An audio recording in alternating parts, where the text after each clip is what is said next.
Hello, welcome to the Plaid Sheep Oracle. This is a reading for the full moon in Leo. It's an all signs reading. It will be time stamped. There are 12 piles, 7 cards each. I have not looked at any of them. And then there are the bottoms of the 7 decks. And I'm going to do a little collective reading here as we start. Something sort of interesting is that I'm starting this video, I turned the camera on at the moment of the perfection of this full moon. And I really felt a kind of sense of urgency about that. I hadn't really made my coffee. My timing was off. It's still sort of brewing, steeping in the kitchen. But I wanted to just begin at the peak of the full moon. It's not visible to me. It's just before 9 a.m. here on the east coast of the US. And it's been solid clouds for the last couple of days, so I probably won't see the full moon tonight. So I don't know what the moon is square Uranus. So there may be something about that. But okay, bottom of the cards we have Sol Invictus with life.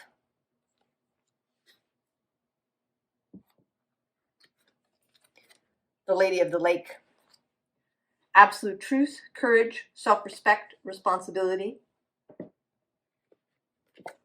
Bushfires with fury. And I knew this card would come out somewhere when this deck was chosen. The Empress. The Nine of Pentacles. The Ace of Cups with love. And I will show you this last card at the end.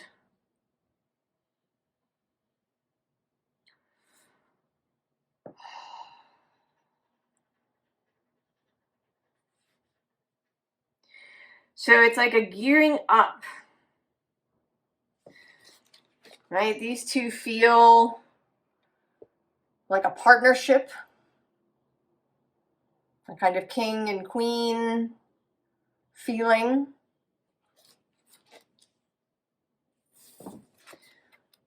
And then there's this, right, this fury.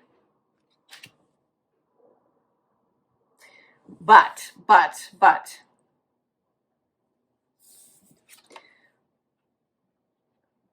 There is the Empress. And there's this Nine of Pentacles, this Nine of Cups, this Ace of Cups. So there's this, right, this gearing up, this almost martial sense. Right, the sun rising, this Lady of the Lake rising with Excalibur. It's the Lady of Arthur. You may not know. The sword he pulls from the stone is not Excalibur. He receives Excalibur from the Lady of the Lake when he has proved his worthiness.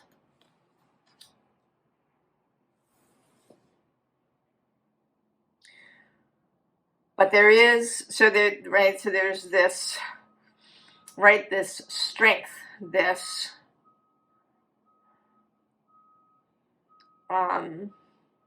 I kind of want to say that this is the Aquarian sun.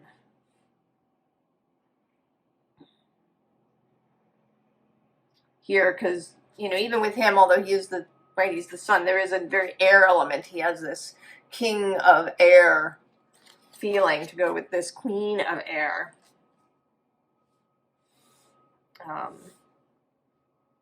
The Aquarian sun, Pluto in Aquarius.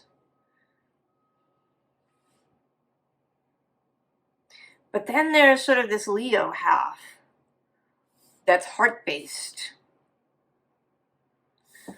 And interestingly, the Empress showing up as Uranus.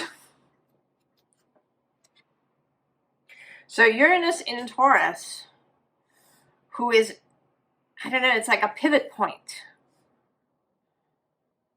I don't know, what's the last card? Oh, Pearls of Wisdom.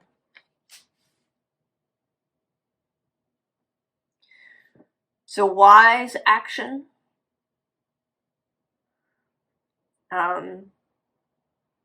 There's this, right, this call, this desire to act, and maybe to act very seriously.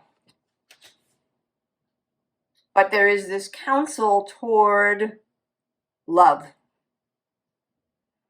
towards this Venusian value. Interestingly, Venus is in Aries, next door to her home. But there is passion in that. So to have, right, to be passionate, to be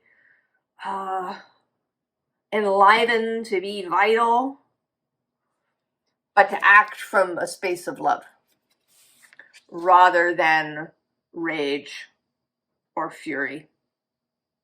To act wisely.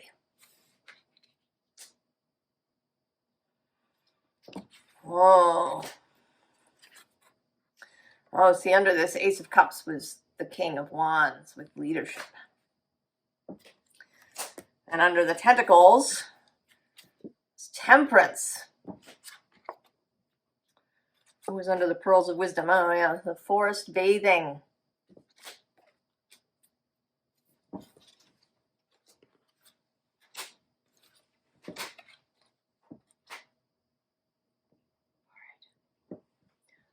Pause for a second, go pour my coffee, and I will be back, and we will start with Aries.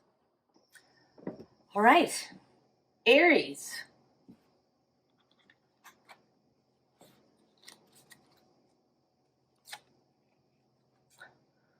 Order with Ra.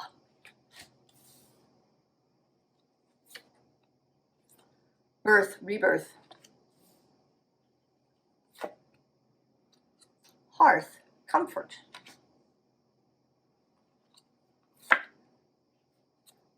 Float. The Devil.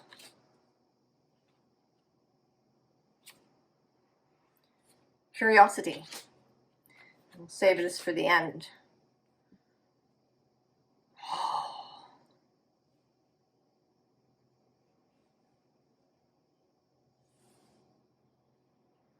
Aries.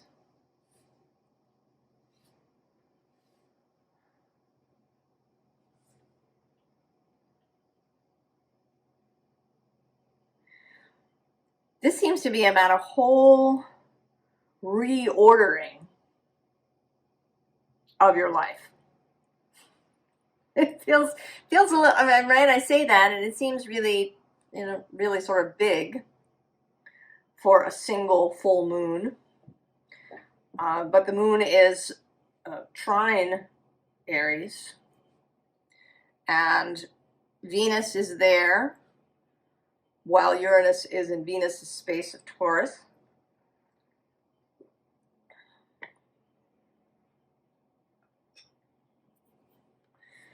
There's something reordering your life as you want it, however that is. Right? That order is subjective to a certain extent.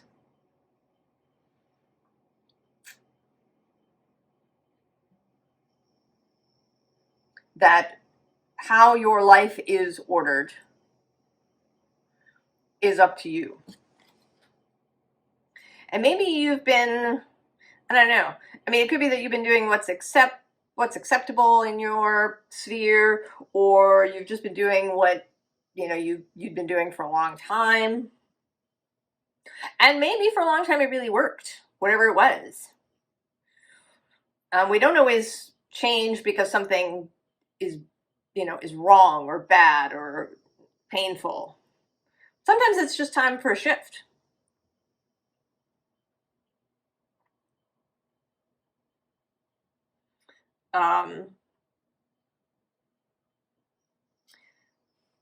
right, to this, I mean, it's just a new stage, a new phase, but one that is going to be much more comfortable.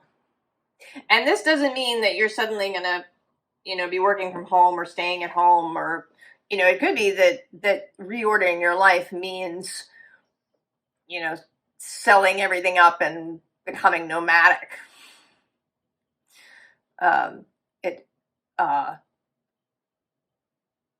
Whatever it is that is now comfortable for you.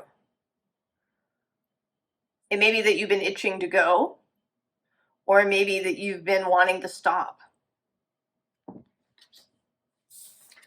Whatever is comfortable, right? This says float. Whatever feels comfortable, whatever is in flow for you. Now, in this card, when I flipped this over, what I heard was, tell the truth and shame the devil. So this is about being truthful to yourself and to others. Leo is ruled by the sun, guided by the sun, shining this solar light of truth on your own life and how you want to live it. So for some of you, this might involve a difficult conversation.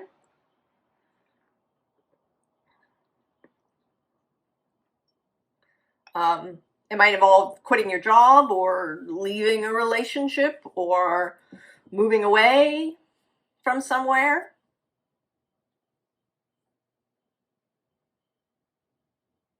If you've been, you know, found yourself sort of pretending. And then we have curiosity. So the approach, this feels like advice. Be curious. Because it's possible that you don't, or even probable, that you don't have a whole map laid out in front of you. You know that it's time to change. You know what the first step, at least, is. Or if you don't know it, you will shortly. And you can take that. And just be curious. I think you don't want to get really, you know, balled up about it, really up in your head, really tight about it. You just know that it's the time to move. Oh, hey. Refinement. See? There is time to refine. Or there will be time in the future. That this moment is about making that first move, about this rebirth. So don't worry too much about, you know, what's several steps down the line. I'm actually flashing to, and this is a little extreme, but the Apollo 13 movie. There's a moment when Tom Hanks is having a conversation, and you know, they're talking about some stuff, and Kevin Bacon comes from the other thing, talking about the startup procedure and how he doesn't think they have it. And so they start having an argument, and Tom Hanks says, you know, no, there's like 200 things that have to happen in order, and we're on number 3, and you're talking about number, you know, 257. So don't worry about step number 257. Take the step that's in front of you now. Accept this rebirth. Tell the truth about what it is that you really want, even if it's a little bit difficult. And then as you go, you're going to be able to refine this path, refine this new existence that you have. All right, Aries?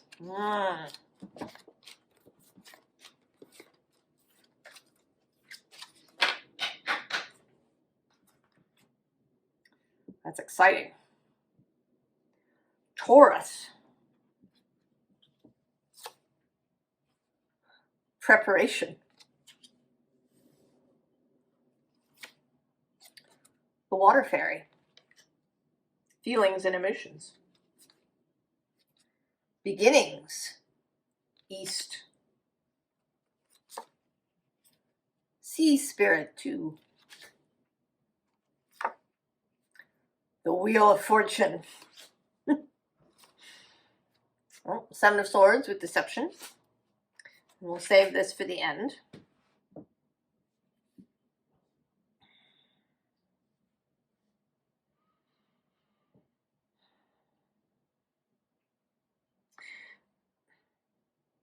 Taurus. It may be that you have found these last several years very challenging, Taurus. We talk about this a lot with you, I think, the fact that Uranus has been moving through your sign solidly since 2019. And this year he will take his first steps out into Gemini. He's going to be back in Taurus before he moves into Gemini fully in 2026. And so there's been this preparation.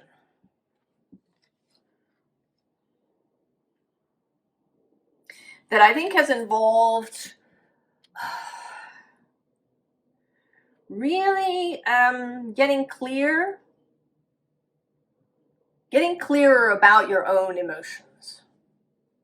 You know, not necessarily what you feel about any single subject, but becoming more familiar, allowing the emotions to flow. Earth and water are generally seen as very compatible, but if earth is very dry or very, very compacted like clay,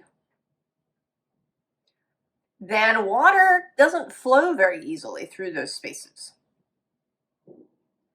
You know, if you have a houseplant that's gotten very dry and you try to water it, you kind of have to saturate it, let it, you know, put it in the sink and, you know, let the water sort of slowly run through it for a while until the soil moistens again. Because initially the water just runs right through the dry soil.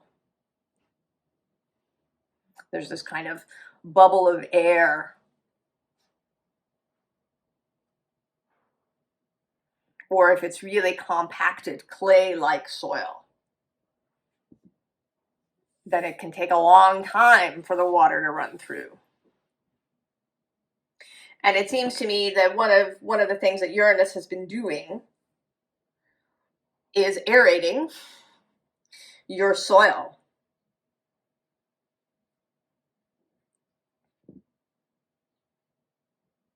Enabling water flow through the soil. So enabling you to feel more, to allow your emotions to flow.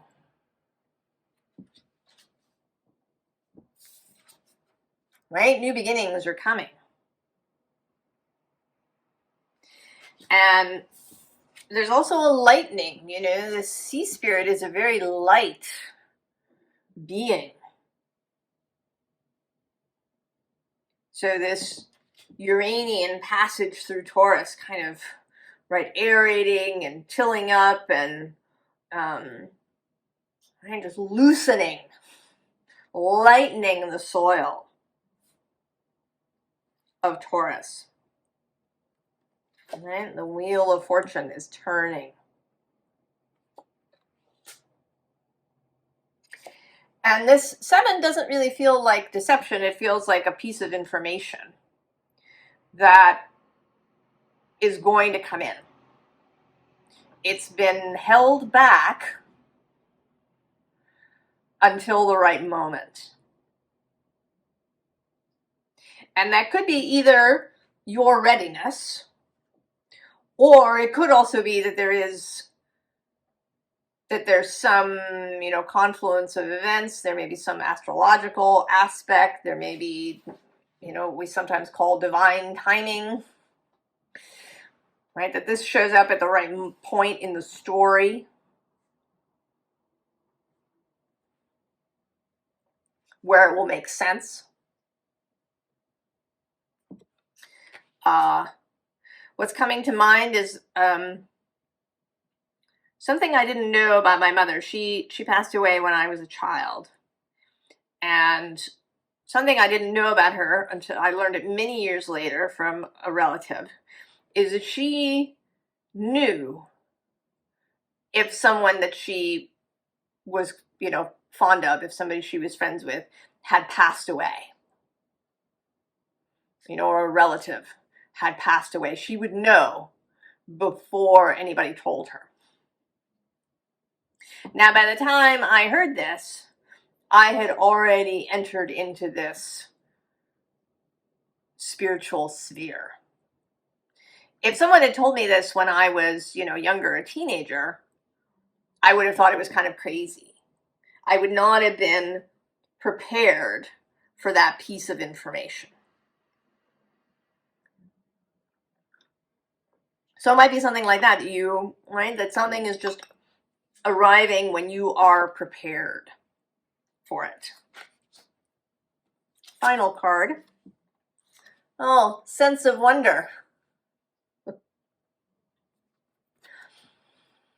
I also kind of want to say sense of humor. Taurus, I think you need to keep both a sense of wonder, like loosen up your expectations. Don't, you know, this could be something really totally unexpected. Don't think that you know what's coming. Keep the sense of wonder open, and also keep your sense of humor, Taurus. I think we all need to do that.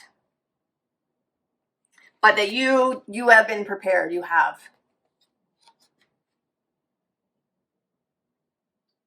You are ready for whatever the wheel is going to bring. You have this lightness of being, a flexibility that maybe you didn't have before, so that you're ready for the changes to come.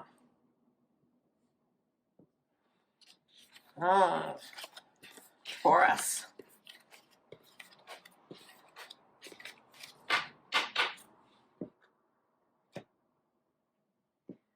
Gemini.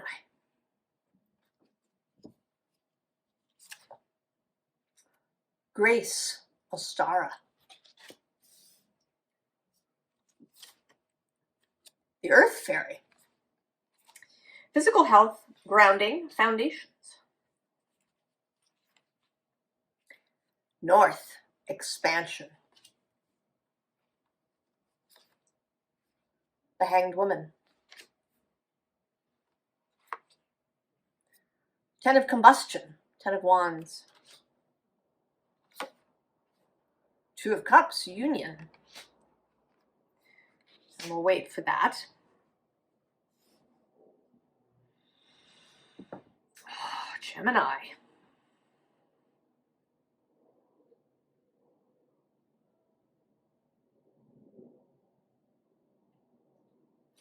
It seems like you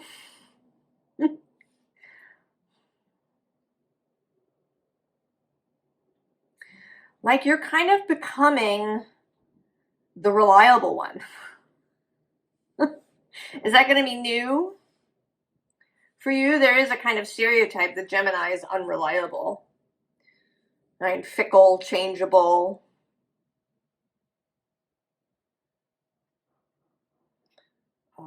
You know, a lot of fun, but not somebody necessarily who will stand their ground.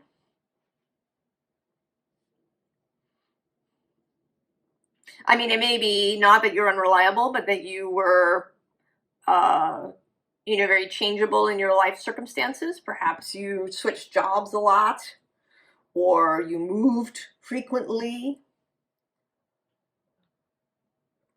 or you had lots of different interests, and you weren't really settling on anything. Well, it seems like you are have really been sort of working on grounding yourself. And in your case, we talked in Taurus's reading about preparation for change, Uranus moving through their sign. And it seems like maybe you've been paying attention to what's been happening with Taurus. And so knowing that Uranus is coming to you, he's going to enter into Gemini this year for a period of time. I think for about 5 months of this year. And then he will dip back into Taurus for a little bit and then be fully in Gemini in 2026. So maybe you have been preparing for this because you've been watching what's been happening with Taurus. Maybe you have some good Taurus friends or people with lots of Taurus energy, or maybe you even have Taurus energy. You've got Venus in Taurus or Saturn in Taurus or something in there. And you've been already engaged with this energy. So you know it's coming. And you want to meet it with grace. You don't want to hide from the transit. I mean, for one thing, it's long. He's going to be in there for 7 years.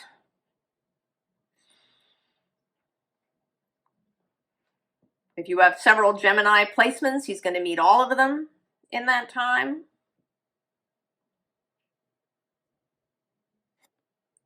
And you want to be graceful. You don't want chaos in your life. I mean, you like changeability, but chaos is something else. And I really mean chaos, not the kind of lovely chaos of the firmament, of the quantum creative space. I mean, like stuff just falling apart and going wrong, and you know, stuff going down in your life.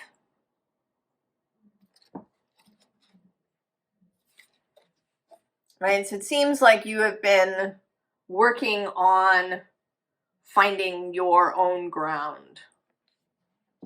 So that, right, this expansion has this little person here. And there's water all around, but they're, right, standing on solid ground with all of this, right? You know, and now what's coming to mind is that Carl Sagan used to talk about, you know, having humility because the universe was so vast. And I want to say this is almost the opposite. This is knowing that, yes, the universe is vast. There's all this Uranian change and possibility that's approaching. But you have your own solid ground. You have the ability to enter into this space whenever it is needed. That you can come back to yourself. That your center, your core, is always available.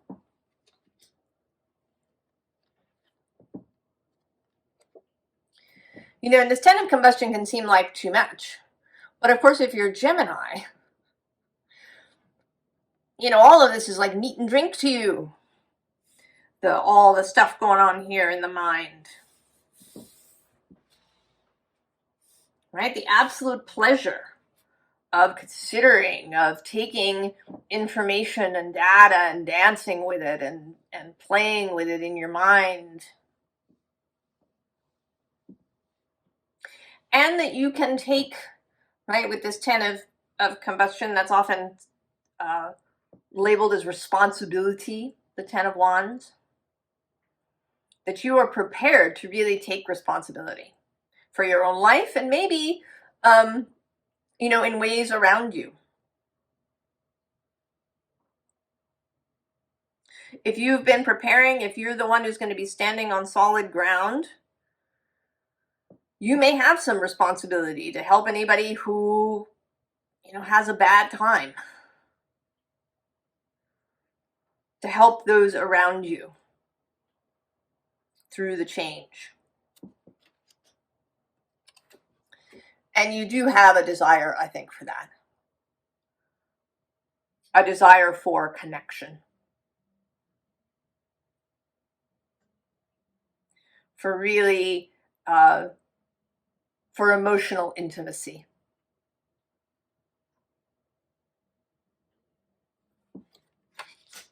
It's your final card. Oh, see that? The ferryman. Here on the moon. Right? He's steady.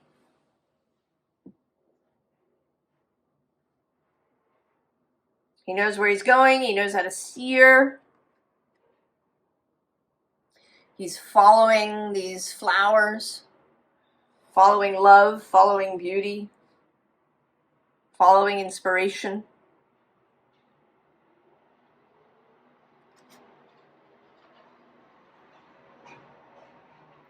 And this is the number 10, which is, it doesn't always do this, but it's making me think of the Wheel of Fortune. And changes that are coming.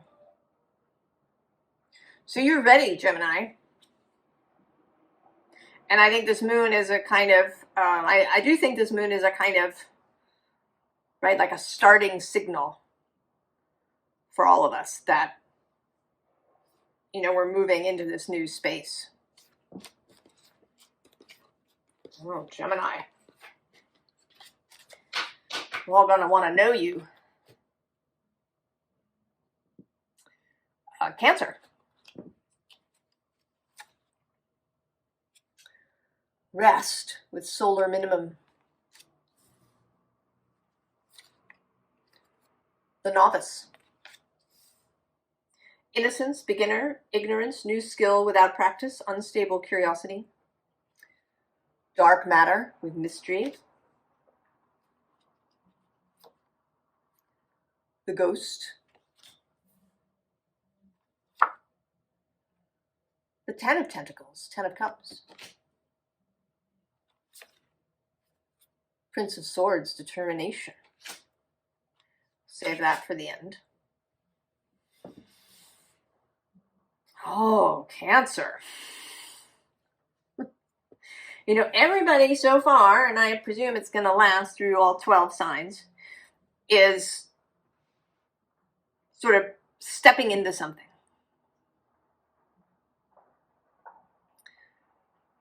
If you didn't watch the intro, this full moon is square Uranus.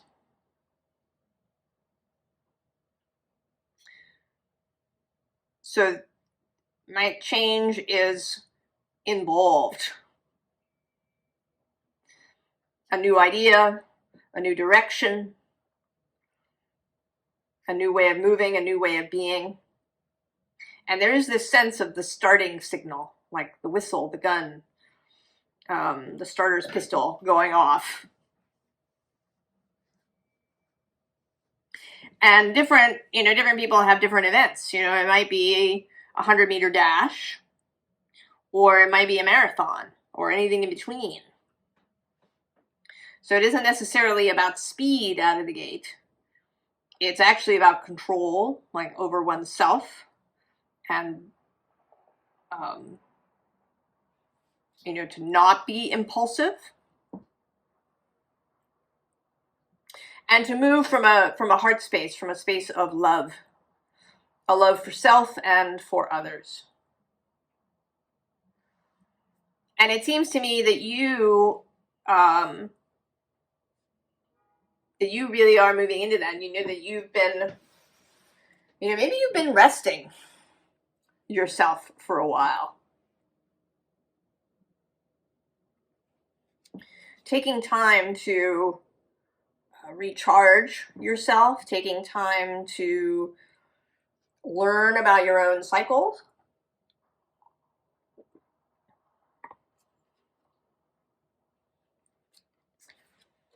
And now you're ready. You're ready to start this new thing. And you know that you're a novice,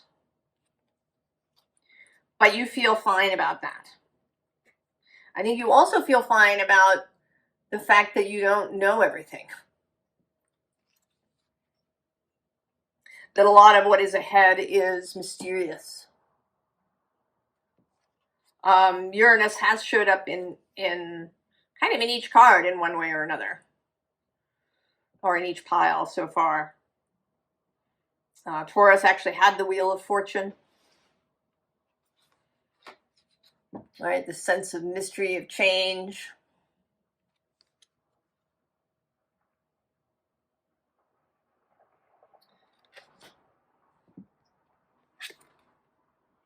And then the Ghost is the release. The release of ghosts, of anything that has held you back. And also that you've developed a real skill in recognizing ghosts. So not just your own ghosts, but other people's. You know, that you meet somebody and shortly after meeting them, you can see their ghosts. Even if they're really cheerful and happy on the surface, if they've got ghosts, you will sense them, you will see them. And I think you will also see, you know, ways for the ghosts to be dispelled.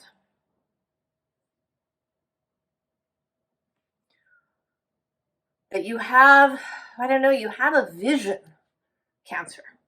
You know, maybe that's the rest. Maybe not just rest, but visioning. You've been visioning, considering, you know, what is the world that you want to live in? What does it look like?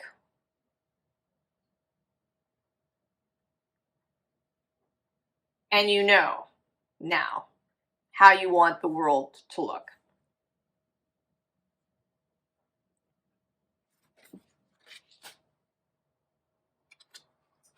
And you're determined.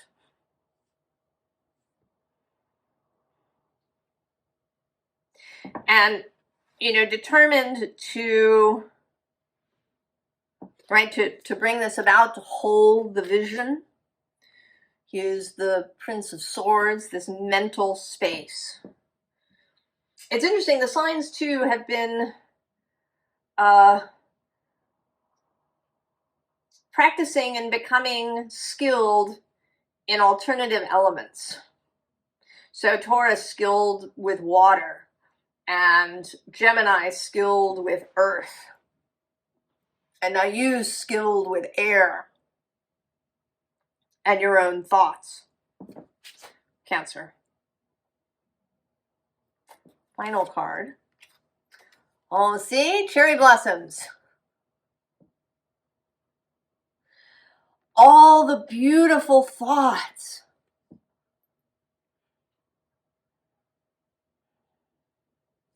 You have been practicing beautiful thoughts, Cancer. Dispelling your own ghosts and practicing really beautiful thoughts. Cherry blossom thoughts.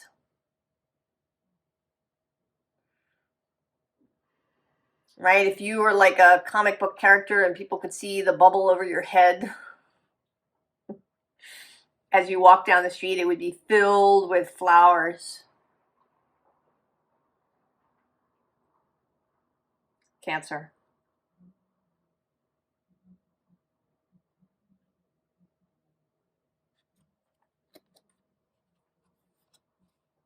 The North and the nodes have been squaring your sign up until this point, until January. And now as they've moved into Pisces and Libra, or into Pisces and Virgo, they are now trine and sextile. So that may be helping you to release your own ghosts fully, completely. And to see other people's. but primarily here to have beautiful thoughts. Oh, Cancer, it's lovely.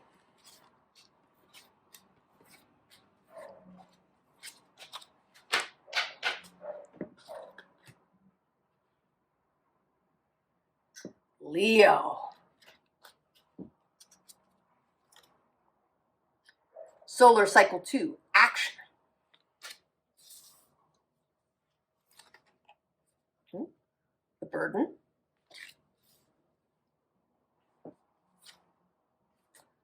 Outer core. Fluidity. And interestingly, she's number 12. It is February 12th today. Oh, and look at that. It's 212. The two cards by the same author. Four of Pentacles. And the Four of Aether. Eight of Wands, movement. We'll save this. Oh, Leo.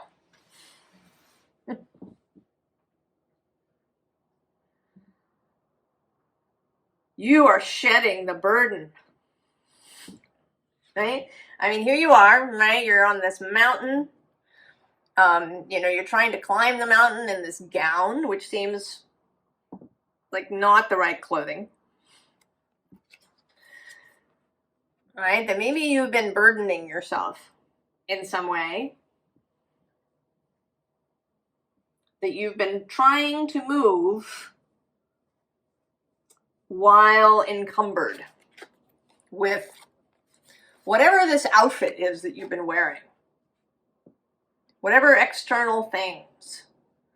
You know, whatever, you know, corsets you've been binding yourself in. Whatever tie has had a stranglehold around your neck. And you shed them all. Here you are naked. You are shedding whatever has held you back. And now,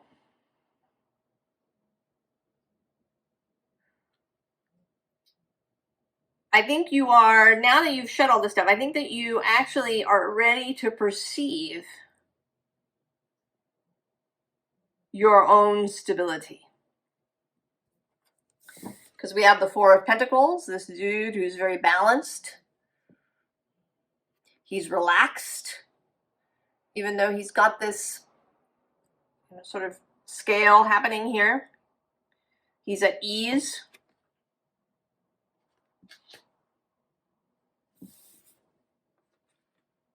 And then the Four of Aether, the Four of Swords. This ease of mind as well. And having these things, having this ease, this stability, and really being aware of it, now that you've shed whatever was getting in the way,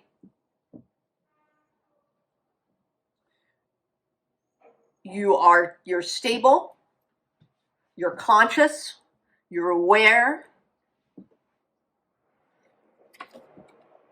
and you're ready for the movement. Mars is coming back into your sign in March. Mars returns. I think it's March, or maybe very early April. Mars returns to Leo.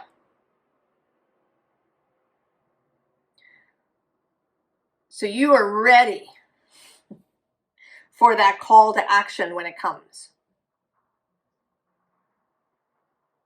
Because you've shed what no longer works, what is inappropriate, what you don't need going forward. And here too, there's this, right? There's this balance between this chi, between, you know, nature, body, this, you know, the kind of bodily embodied self, and then the mind here with the mask and book.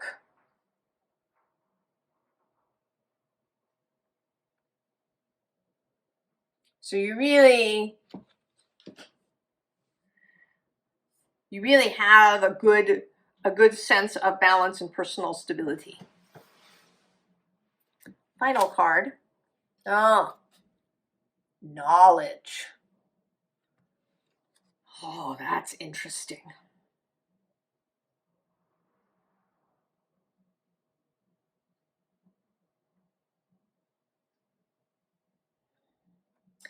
This feels like balance between spiritual and physical, right? Because we have the moon, we also have this cat who, you know, feels like the occult world. And then there's you. So mind and body.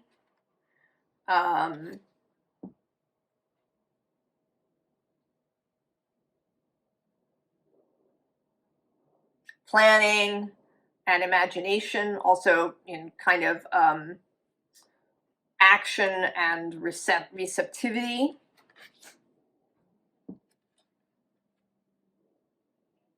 The spiritual and the mundane.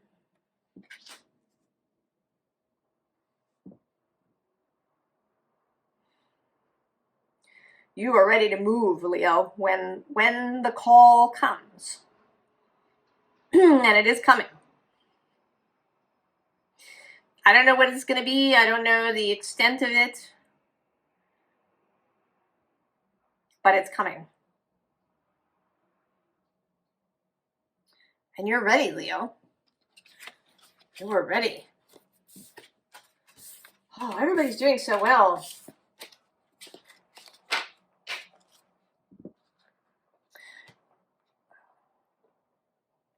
Virgo. Oh, you will hope.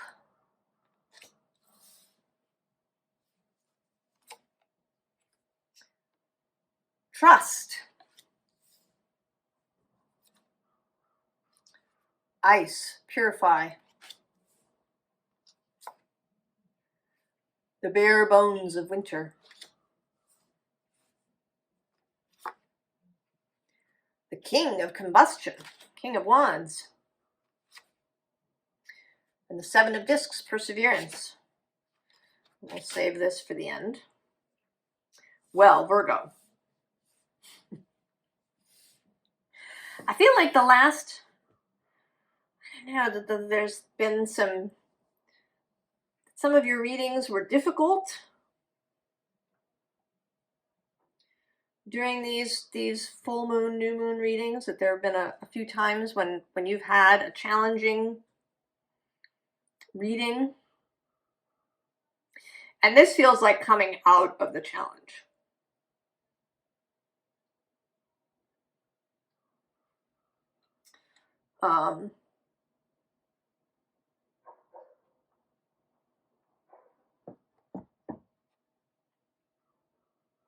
And I want to say that maybe you have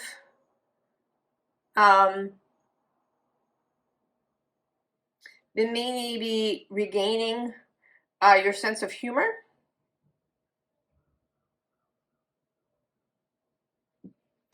Because I don't know, there's something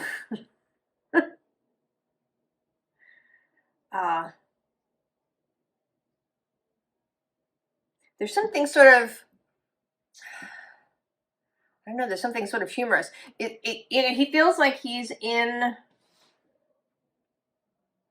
a humorous fantasy movie.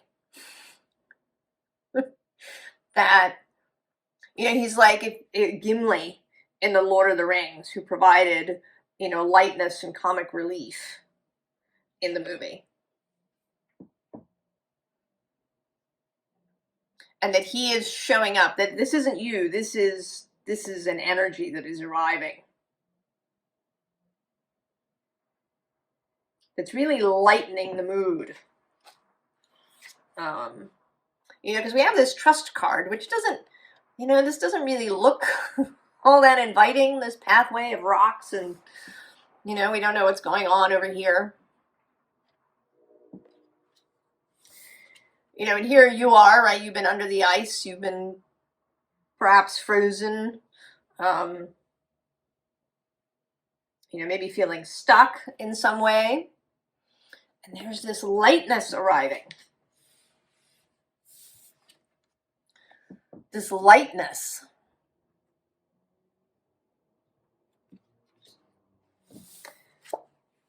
And then we get the King of Combustion, the King of Wands, Leo energy.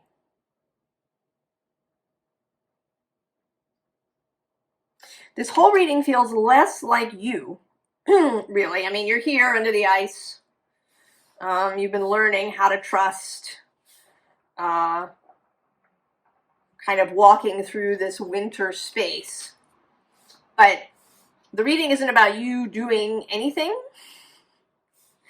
but just keeping the faith. You know, whenever I see hope, I want to change it to faith because I think it's a stronger energy. It's you keeping the faith. It's you, right, persevering, keeping on.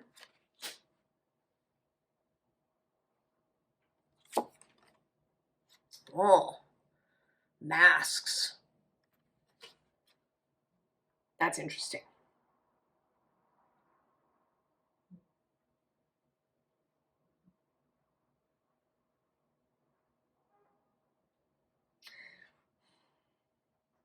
Things are going to lighten up for you, Virgo, in a major way.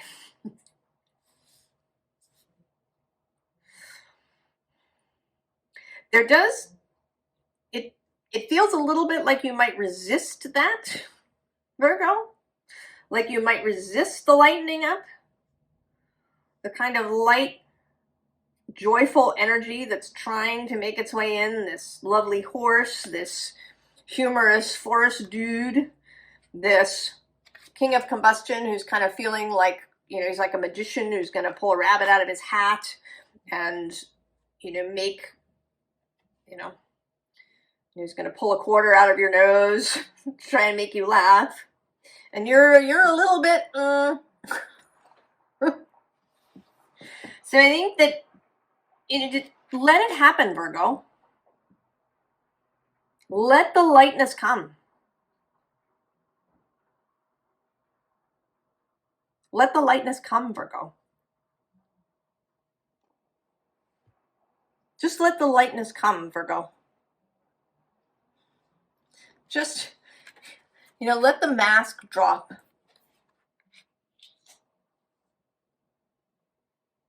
Let the lightness come. You know, let the universe, let source bring you laughter, bring you lightness, bring you joy.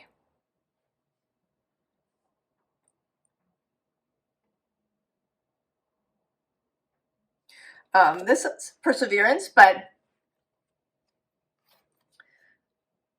there is a lightness here too. There's flowers. You know, it's not, you don't have to climb straight up. It's, you know, on an angle. You know, maybe that, you know, even changing, you know, the word perseverance to expectation or commitment, something that feels less burdensome, Virgo.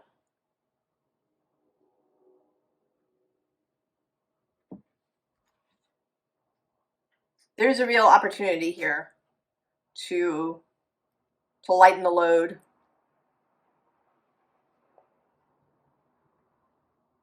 To make life more fun, Virgo. Let life be fun for you. Right? Let this Leo energy, this, you know, a sense of wonder, a sense of childlike awe in the world. Right? Like, you know, going to a magic show. But real magic. Source magic. You know, it's not sleight of hand that gets the bunny out of the hat. There's a wormhole in that hat.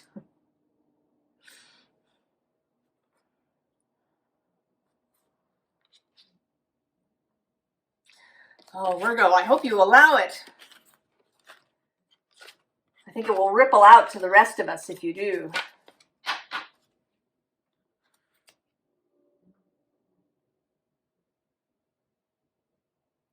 Libra. Oh, solar cycle 8, contentment. Oh, the wasp. Anger, retaliation, jealousy. The equator, to make equal.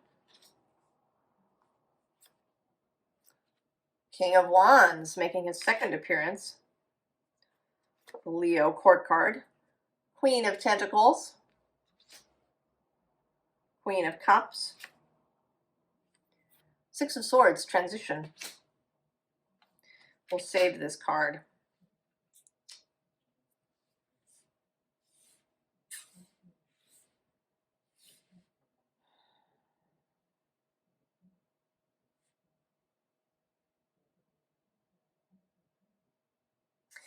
Will you feel like a little bit very connected to the collective reading that I did at the start? If you didn't watch the little intro, you might want to.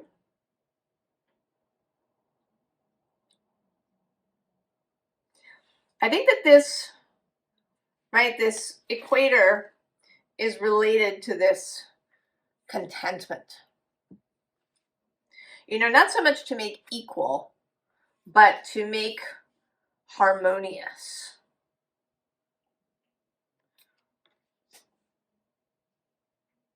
It's one of your skills, Libra, is making things harmonious. You know, we think of Cancer as, right, the sign of the home. But I actually find all the cardinal signs related to like a strong, well-lived kind of life. That there's this Aries courage and inspiration, and then there's Cancer that is very nurturing, that pays attention to emotion, to the kind of emotional harmony within a family, to the emotional needs. And then there's Libra, ready to create beauty in the space, right? You have Venus as your guide. To have a kind of mental harmony too, where speaking is allowed, yeah, where people can have conversations, where people can even disagree with one another, but to do so in a constructive way, not in a destructive, argumentative, blow up kind of way.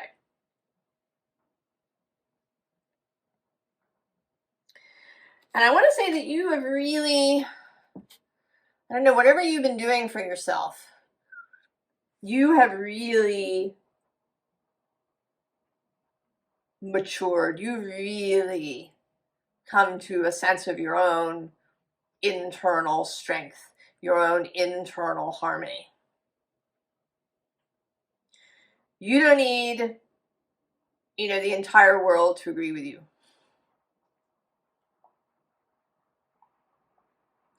You have your space,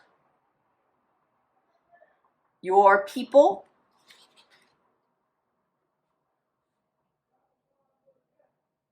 and you have your philosophy of harmony. And that it's not about people pleasing or, having everything be nice all the time. but that there is a sense of interconnection and harmony. So that when you do have these little waspy kind of moments,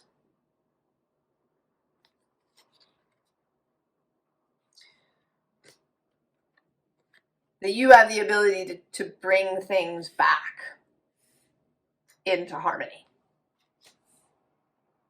That you have maybe a real skill at finding the win-win scenario.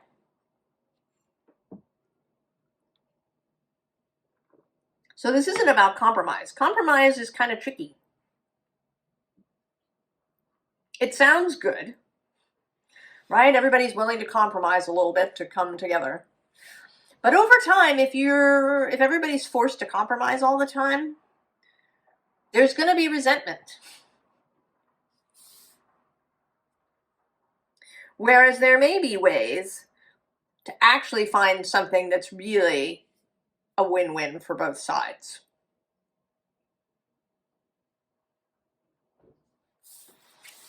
Right, and I kind of see you here, you know, you're sort of showing up all through here, right, as this contented figure, right, as this, you know, person coming in to create ease and harmony, as this King of Wands,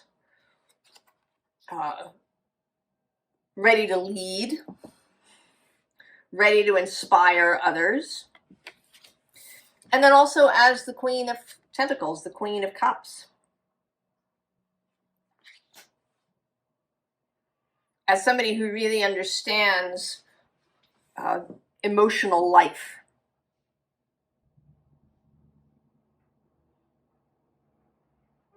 Someone who really understands also that we can't fill all our own needs. Don't let anybody tell you that you alone are enough, that you can fill all of your own emotional needs. We are human animals. We are a communal species.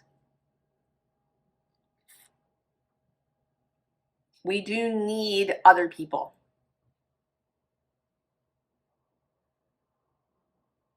And you know that we can't just live in our own little isolated bubble.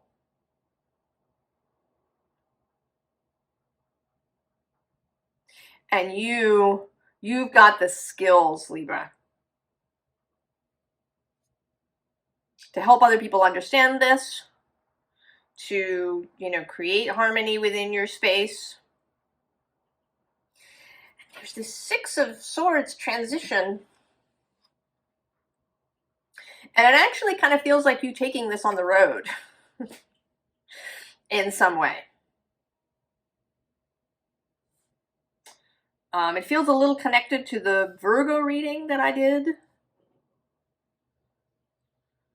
That came out yesterday. That came out actually on the day of the full moon. Well, I don't know when I'm going to post this. I might post this after I record it. I'm not sure. Anyway, the Virgo reading I just did.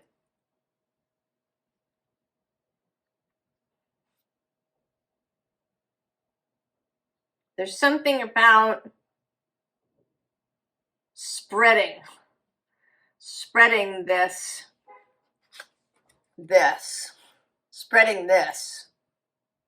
to other people. Final card. Look at you. Confidence. Absolutely. You know who you are. You know what skills you've got. You know what it takes to, you know, create an interconnected community. You know, however large that is, whether maybe it's just in your own family, you know, perhaps family members have been at each other's throats in some way, or at your workplace, or even, you know, moving outward into a, you know, neighborhood community or a town, or, you know, you might even have ambitions bigger than that, like really taking it on the road.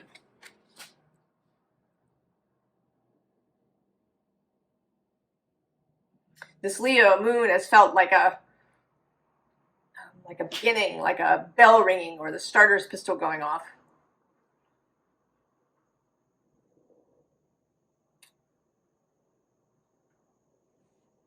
And you're ready, Libra. Ready to just be yourself. Your fabulous self.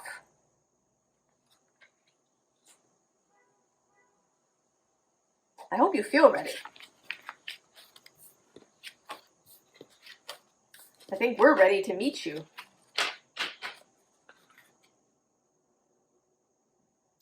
Scorpio. Always interesting, Scorpio. Reflection, rainbow. Truth. Electricity, wildness. The Six of Pentacles. Seven of Aether. And the Tower. We'll save that for the end. Well, you know, this moon is squaring Scorpio. The moon itself is also squaring Uranus and Taurus across the way from you. You have been experiencing Uranus as well as Taurus. I mean, all the fixed signs have been experiencing Uranus. Now you're going to be experiencing Pluto, while the mutables experience Uranus starting next year.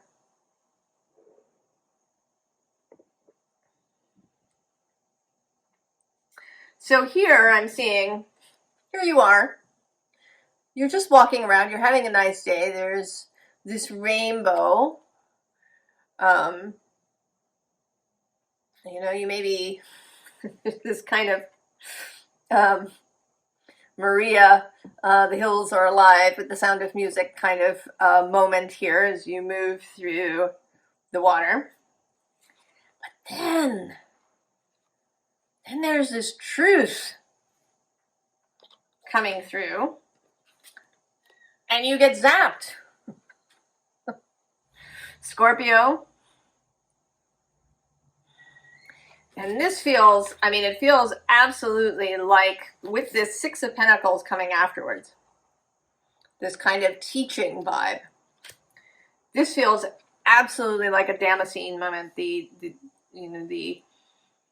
revelation on the road to Damascus.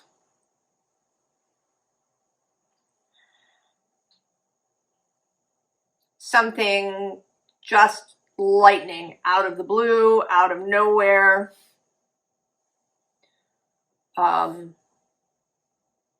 Something that is a truth.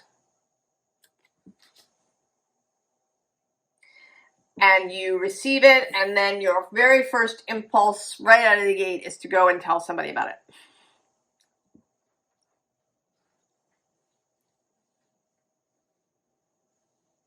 You want to tell somebody about it. And I think, Scorpio, that it might be a little tricky. With the Seven of Aether, I think, right, because you are delivering a truth. You know, the Seven of Aether, the Seven of Swords is often seen as deception. But it can also be the showing of a deception.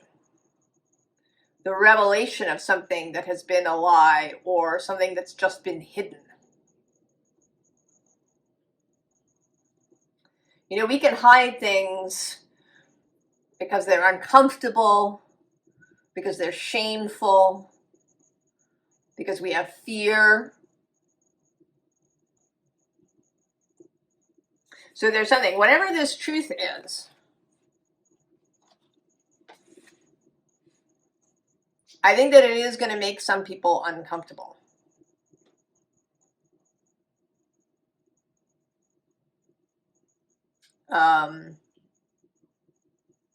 You know, here you are, you're sort of covered in butterflies, and then there's this, right? There's this encampment down here. where you're going to be delivering your message.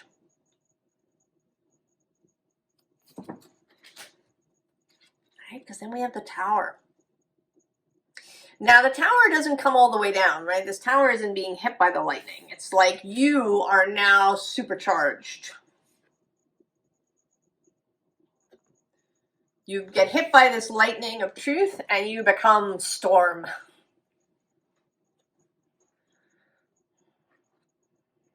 You become the bearer of lightning. You become Thor.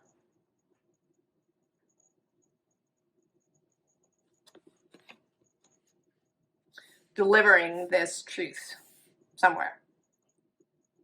Now, this might be, it might be small. You know, it could be a very particular truth in your family.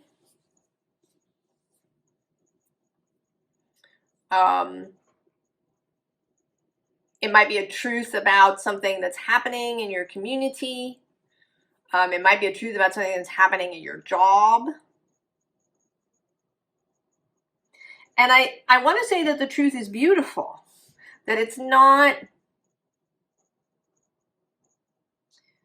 you know, it's not like you're revealing some, you know, awful thing that's been living under the surface.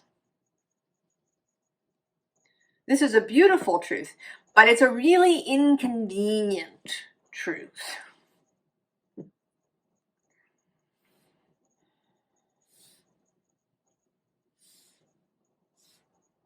Right? It's inconvenient.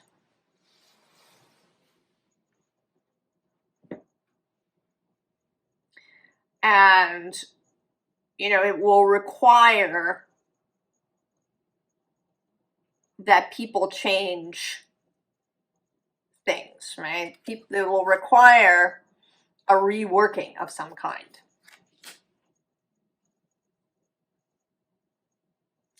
What's the last card? Oh, Tangled Thoughts.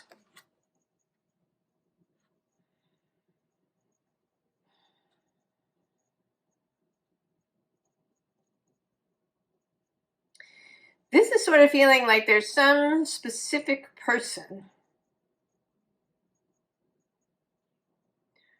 who you may have in mind when we're talking about revealing this truth. I mean, maybe it's not one person, maybe it's a group of people, perhaps. I mean, it's feeling like a single person.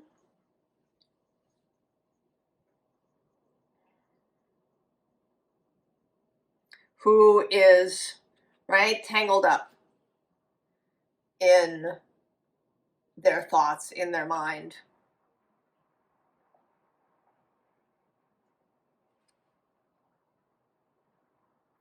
And that you are going to deliver this truth. Scorpio.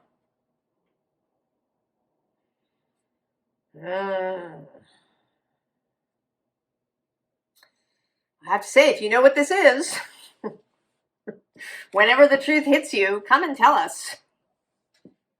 Because I'm very curious. I feel nosy. I want to know what the truth is.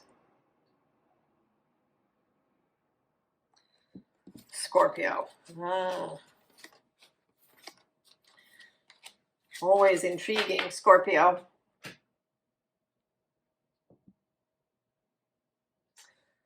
Sagittarius.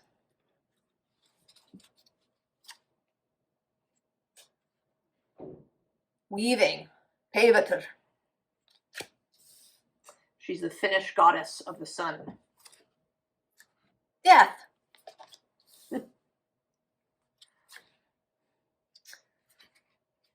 Atoms. Building. Three of Cups. Ace of Fungi. Strength. We'll save this for the end. Oh.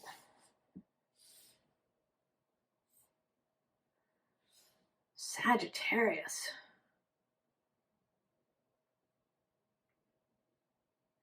It's so interesting. These two decks, the Queen of the Sun Oracle and this Elemental Oracle, are by the same deck maker, Stacy DeMarco. And they've been coming through in several piles as like a steps or a cause and effect. And what this seems like is that she is weaving these balls of light, right? She's creating these balls of light. She's actually here, she's not weaving, she's spinning. The process you need to do before weaving. So she's spun like these balls of thread. And actually, Pevater, the goddess, is said to weave sort of light from the sun. Right? It's like she weaves or spins and weaves the beams of light. And also that she's a creator of fire. She's a goddess of fire too. So it's creating these, right, these balls of light that are used for building. And there's some, I'm also really being, I've had all these, all right, things come into my head. And this one is the third Pirates of the Caribbean movie, where they go and they rescue Jack Sparrow from the land of the dead. Right? They find him on a beach. And then there's this sequence where these boats, they're out on this dark, everything's dark, they're out on the dark sea, and these boats of the dead, who are all carrying lanterns, kind of drift by the ship.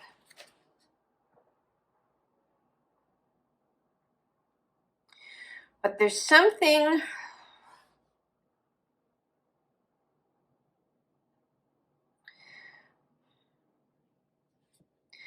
about allowing those, right, allowing the dead to pass.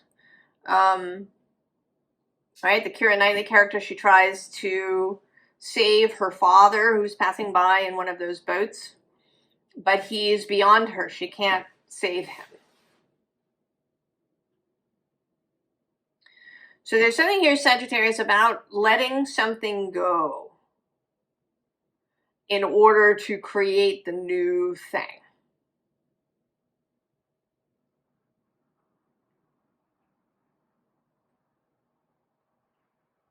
But also that there's something that is kept. Right? They let her father go, but they keep Jack Sparrow. Right? They bring him back. So a process of discernment, of choosing, right? Choosing which of these balls of light to build with.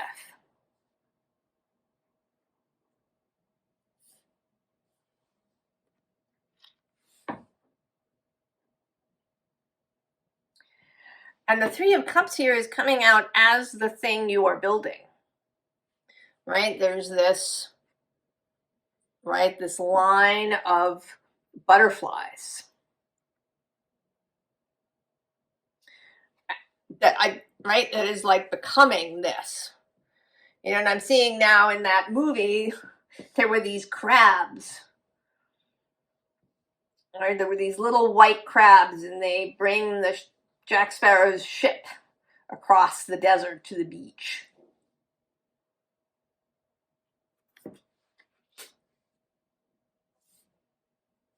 I don't know, it's almost like you are Jack Sparrow in this scenario. And that events are bringing you back to the center. Events, you know, perhaps you stepped away somehow. And now you're being brought back.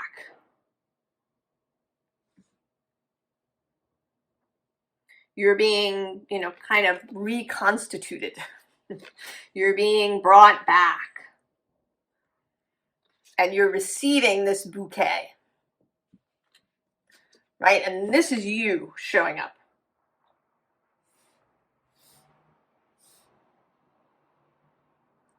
Here, ready to receive this bouquet, this new life, this whole new physical existence. And your last full reading, Sagittarius, talked about you really learning how to create, how to bring things into the world, how to get past any, you know, previous tendencies to deprive yourself or to, you know, require struggle in your life. Right? In that movie, Jack tries to pull the ship. He gets down on the sand and he's got the line of hemp from the ship and he tries to pull the ship by himself. And that's when the crabs show up.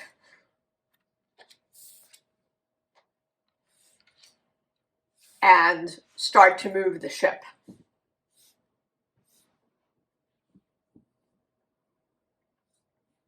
So you are learning, you have been learning how to allow this, right, the goddess of the sun, you know, the crabs, the forces of the universe to help you, to do their part. You are allowing that now. You're taking this bouquet. Last card, meditation.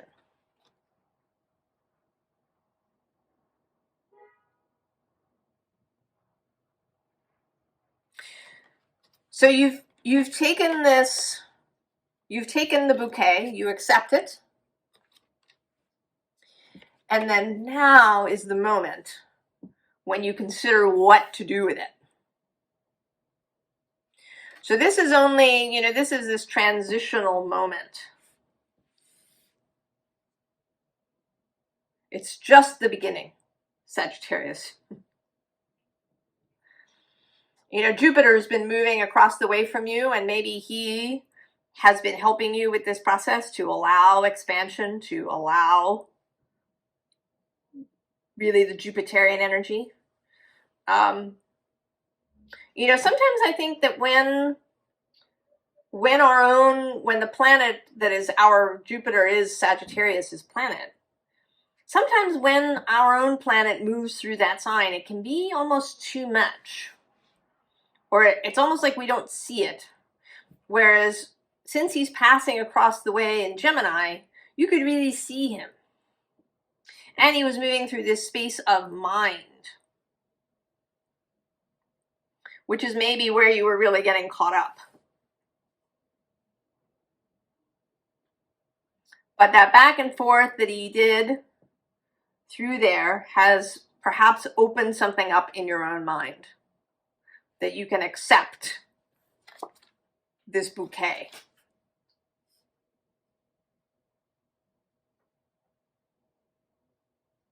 And he's still moving through there.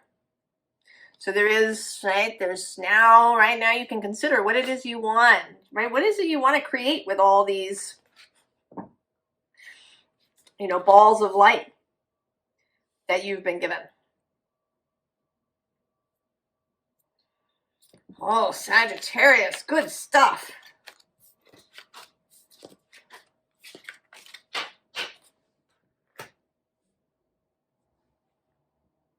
Capricorn. Protection, Sekhmet.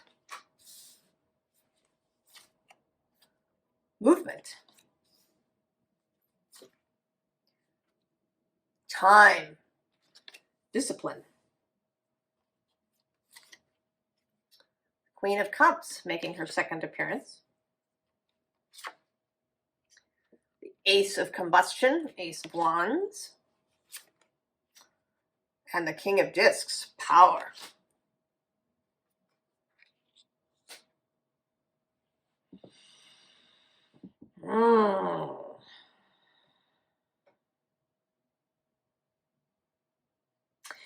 Well, you know, similarly to Scorpio, you are having some sort of revelation. Something is becoming clear. Scorpio was more,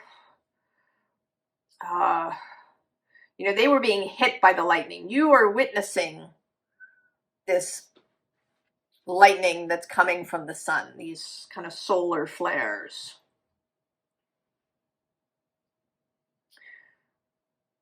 And maybe more than a revelation, I think maybe it's more just like a signal that it's time to go. Because we do have this movement and then time.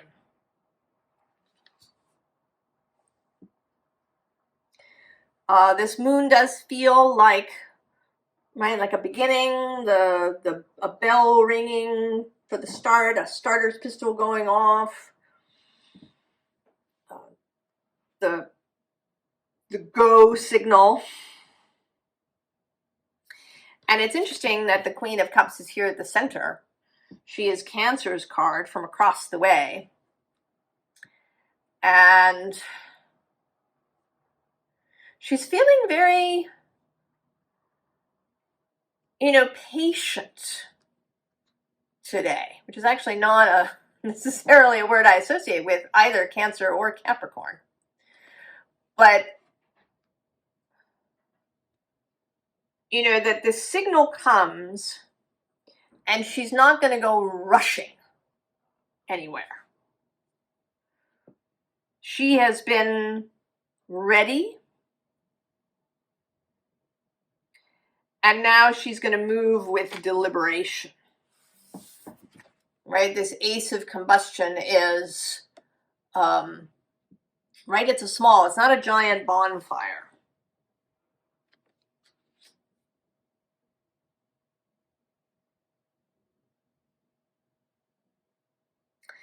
And, you know, there's this, I mean, King of Discs, and I'm actually seeing this more as you,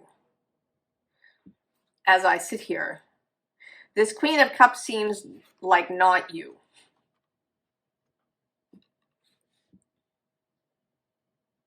Now, it might be a person, and it may be an unexpected sort of person. There's something about your face here that looks a little surprised today. And I think that, you know, this is meant to be the Earth, but it's looking a little bit more like the moon to me today.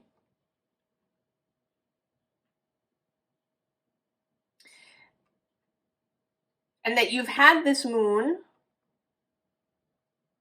you know, maybe you received this moon some time ago, and you haven't really known entirely what to do with it.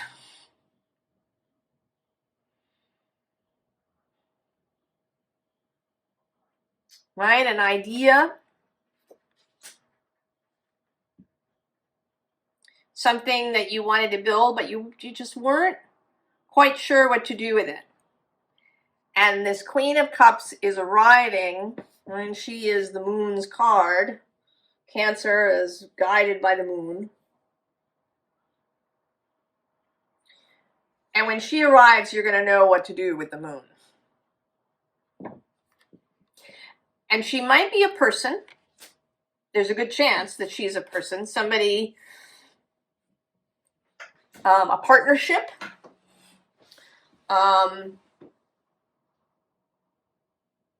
you know, it may be that you've been wanting to have children, that this moon has been a desire to have children.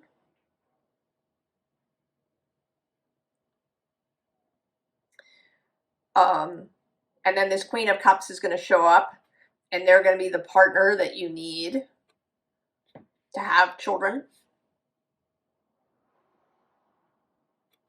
And you can be, you know, you can be the man or the woman, right? Or, you know, whatever the arrangement is for you around partnership and romance and life. Could also be that you had an idea for a business or some sort of project and you just didn't know what to do with it. And this Queen of Cups is going to show up and be the partner. Or it may be that the Queen of Cups is an energy or some information. There's something about her that's going to tell you what to do with that moon that you're holding on to.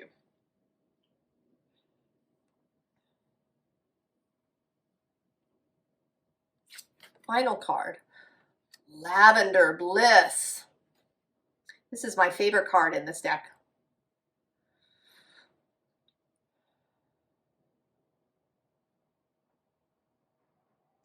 Satisfaction.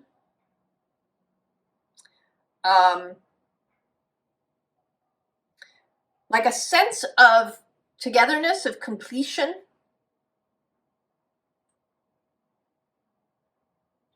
It's like she's laid down in this field of lavender, and it's like she's come home.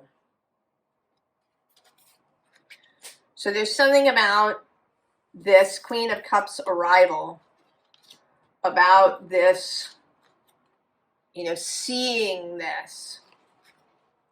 You know, maybe that you, right, that you get an idea, you see you to go somewhere. And when you get there, you meet this queen.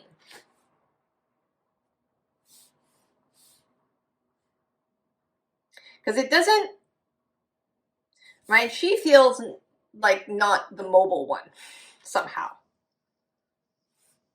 I don't know.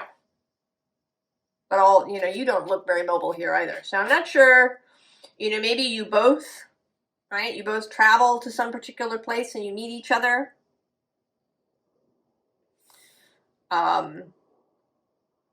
You know, maybe the movement is largely mental, right? Because we have this brain here in the Time card. It may be that the movement isn't very far. It's not like you have to travel, you know, across the country or somewhere. That you'll both just end up in the right place together at the right time.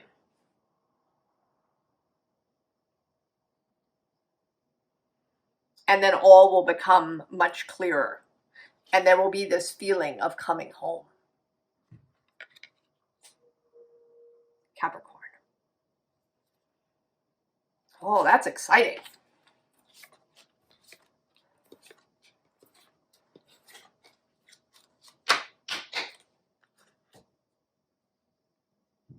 Aquarius. Gratitude, Llamas.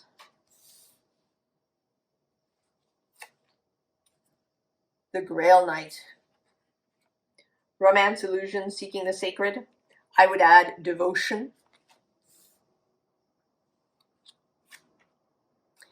Plants, growth.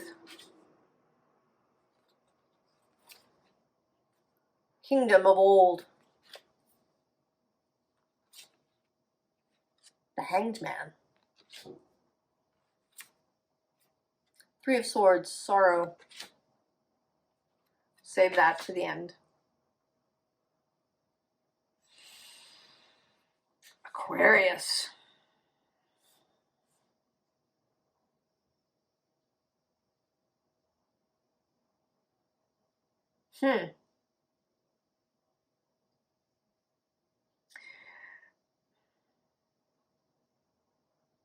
This feels like something coming back. Right, there's this kingdom of old, and normally I see it as her leaving the kingdom of old. But here it feels like she's looking back and realizing that maybe the kingdom of old wasn't what she thought it was. What's coming to mind is that outer journey that Amish youth make. I can't remember what it's called. It has a name. They go on a, right, they go out into the world of the English, into modern society, and they, you know, they can just experience it. And then they can choose whether or not to come back to their community. Or, you know, a kid who's from a small town and goes to, you know, New York City to college. Or alternately is from New York City and goes to some rural college and has this other experience. Or you know, there is something that you left.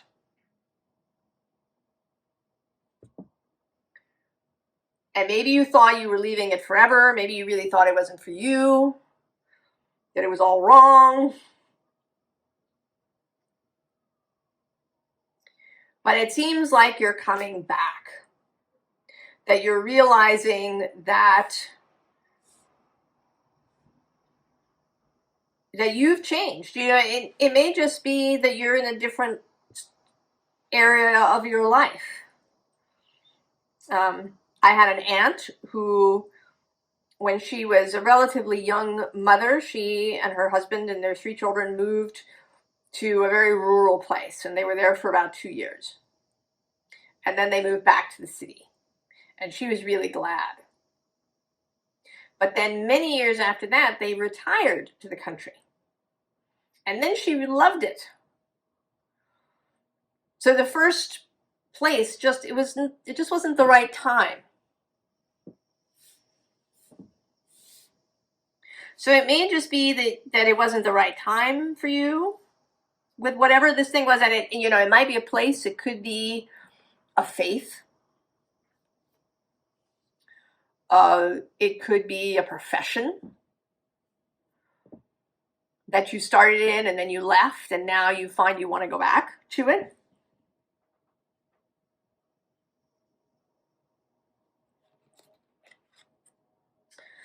Because there's this gratitude, and it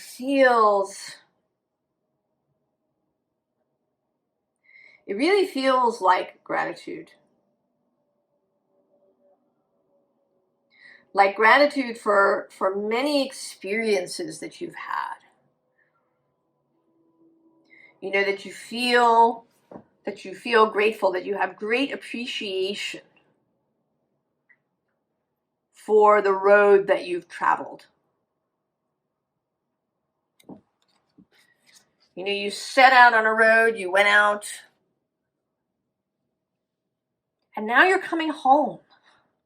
You know, that's the thing about the night. They go out, but then they come back.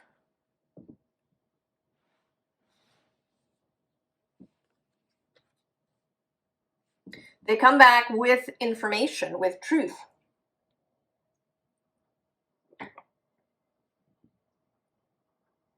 With new insight, with experience, with wisdom. There's this growth. You have grown, Aquarius.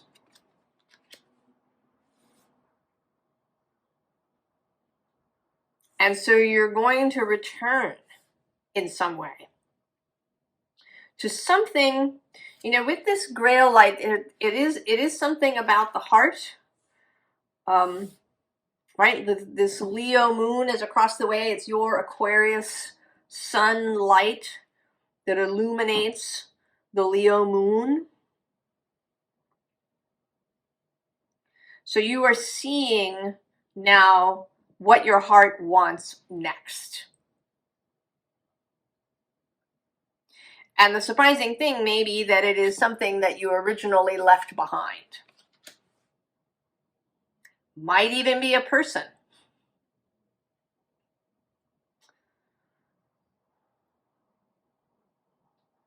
Any number of things. Person, place, job, profession, faith, art form, way of living.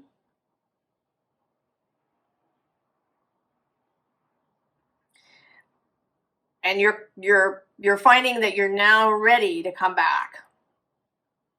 And with this Hanged Man, you know that you're seeing it differently.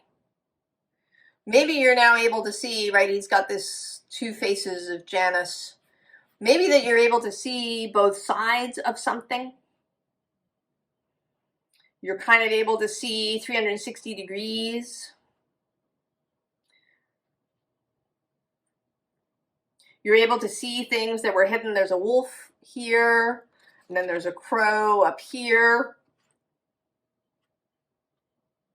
as well as the two crows here, that you see things that you didn't see before.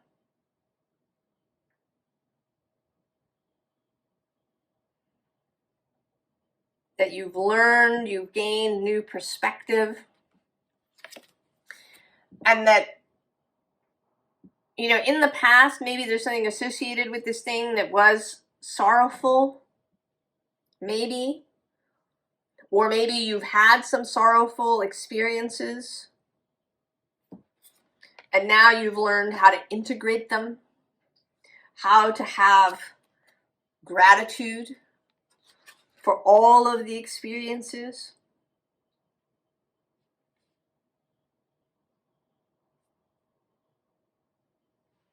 Right? All of this, you know, that's grown. What's your final card? Oh, look at that. Wisdom.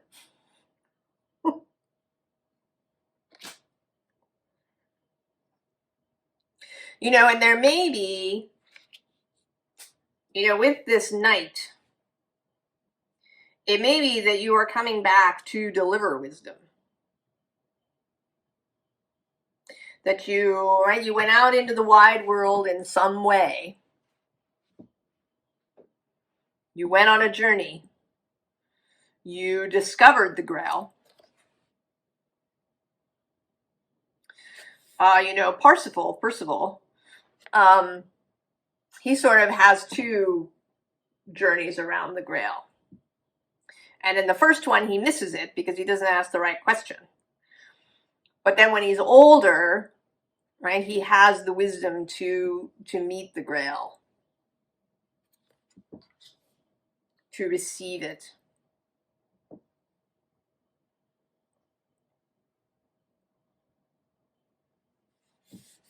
So you have collected experiences and wisdom, and now you're bringing them back to share with others.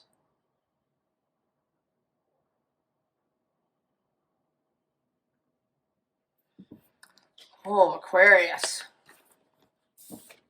Very deep.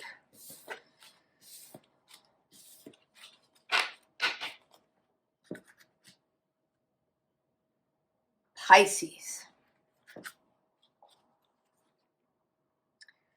Helios. Cycles. Love. Oh, how nice, Pisces. The sun. Light. The hideout.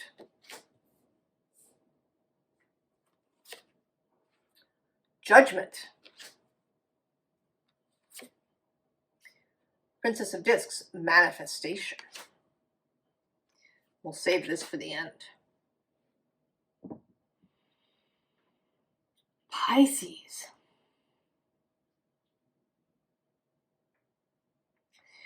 Well, you are just delivering love, Pisces. I don't know. You have found love. You found love. You found the light. You found the sun. You're getting in your chariot. You know, this is you, the sun, delivering this light of love. You're going everywhere. You are going to the hideout. You're going to where people are hiding out.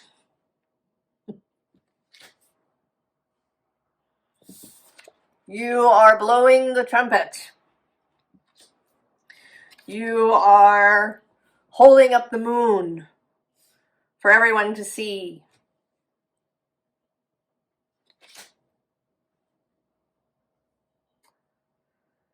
I'm interested in how your full reading is going to go in this cycle. I just did Virgo, and Virgo's reading was about a kind of new vocation, a new spiritual mission to go forth into the community, however large that is, and to be a source of stability, to be a source of faith, to be a source of I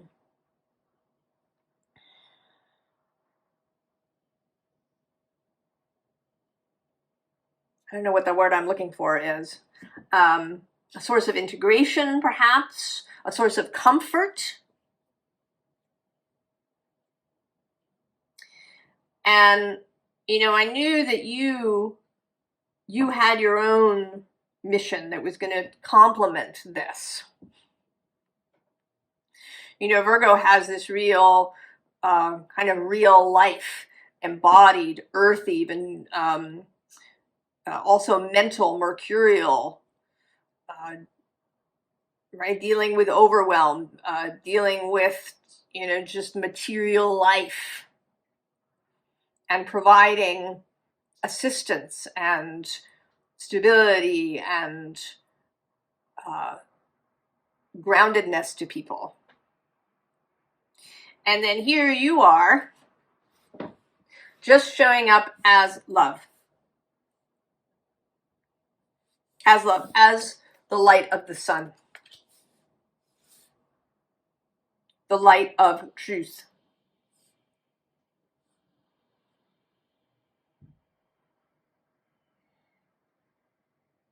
The light of connection. The light of rejoicing, the light of possibility, of what can be, right? This Princess of Discs and manifestation, right? This nodal movement of Pisces, Virgo. What is possible? What can be brought into being when love is the source?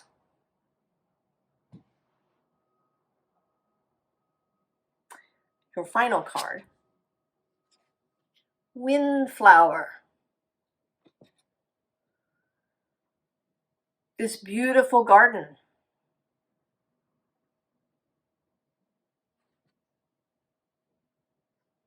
This beautiful garden that grows with the light of the sun.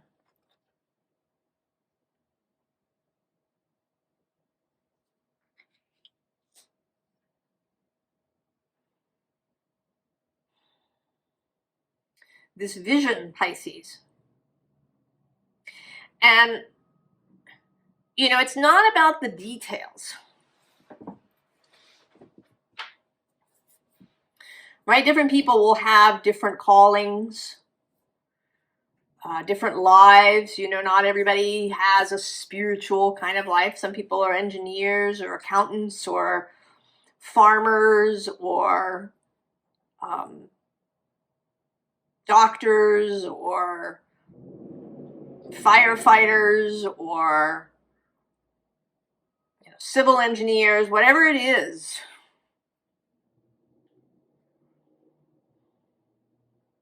That your vision is to infuse everything with this light of the sun, of love, of creativity, of creation over destruction. I mean, not that, right? Death exists.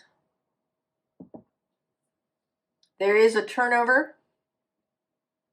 It's not that things don't end. But destruction, just for destruction's sake. Burning things to the ground out of rage.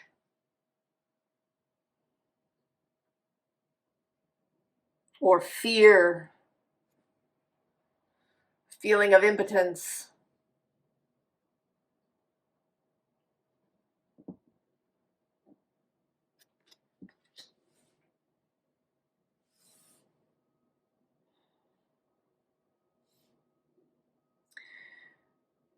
You know, Neptune and Saturn are going to bring this energy of Pisces into Aries, into the spark,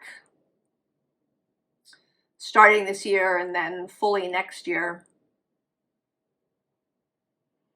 They're the perfection of their conjunction. They get quite close to each other, but the perfection is in February of 2026 at 0 degrees of Aries.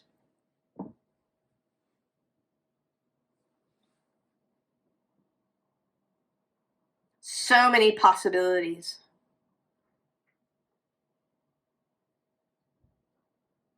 And it seems to me that your task, what you are being invited into, is to spread this message that love, that light, that creativity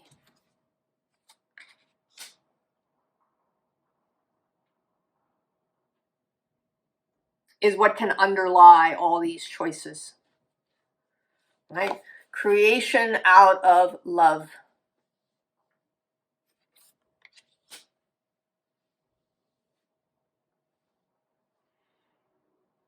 Oh, Pisces, we're going to need you, I think.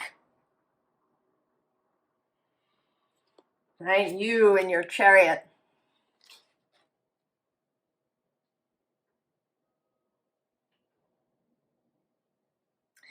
You know, I'm being prompted, and we'll see what happens, to look at where God Helios, he has an asteroid, is at this moment.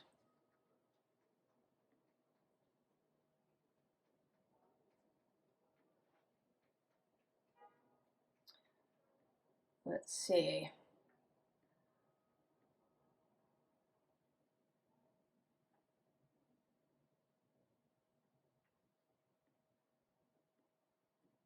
Where Helios is.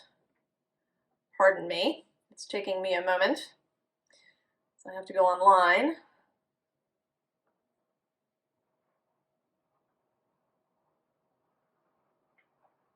To astro.com, who has the biggest group of asteroids.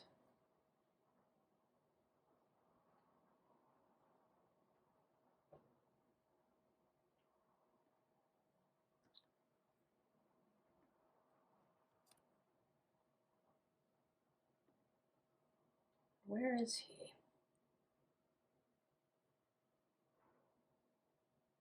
Oh, that's interesting. He's in Virgo at the moment, Pisces. How interesting. He's at 9 degrees of Virgo, if that means something to you.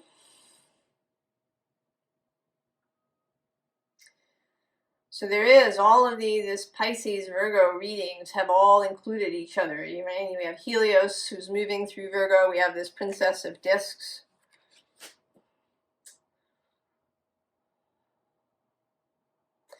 But also the sun is about to enter Pisces in not too long.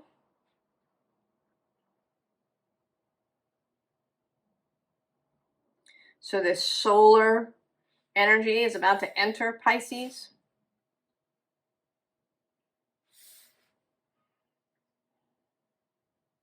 There is magic afoot, Pisces. And I think you're ready for it. I think you're itching to get in your chariot and go.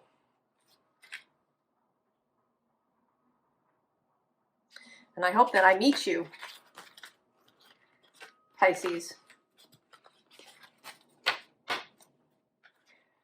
I wish you the very, very best on your journey. And I'll see you all next time. So long.